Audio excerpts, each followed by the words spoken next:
আমরা দিনে হাজিরা তুলি 250 টাকা হাজিরা। 7 কাটা আমি আজকে একদিনে তুলে হলো 3 জনে। 7টায় আসি 5টায় যাই। আমরা 250 টাকা দিন হাজিরা কাজ করি, আর যতটুকু পারি 3 জনে কি 4 জনে 7 কাটা 4 কাটা এরকম তুলতে পারি। এই বাজারে আলু করি পোষায়, যত খরচ মনে করেন যে 200-250 টাকা এমন লাগছে, এতে খরচই উঠবে না। যে ওষুধের দাম, তারপরে মনে করেন যে কৃষি খরচপাতি এতে উঠবে না, লস হয়ে যাবে। আসলে আমি আলু লাগাইছি 2.5 একর।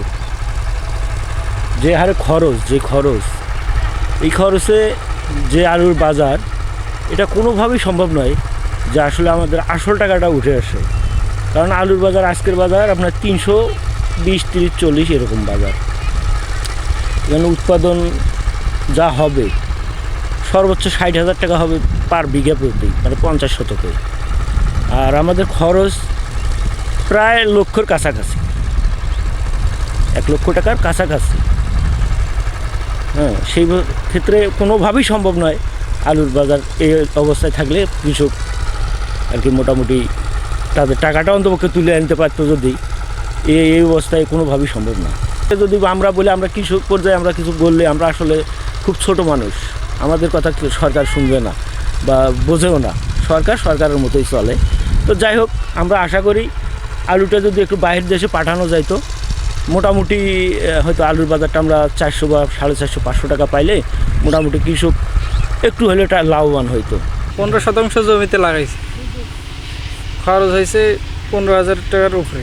15 শতক জমিতে বাজার তো 300 টাকা, 300 থেকে 350 এরকম বাজার। আর যে ডায়মন্ড আলু তো আরও দাম কম, এটা 280 টাকা, 300 টাকা কেজি প্রতি। তো 12 টাকার মতো পড়ছেই খরচ। হ্যাঁ, 7 টাকা, 8 টাকা, 7.5, 8 এইরকম বিক্রি হচ্ছে।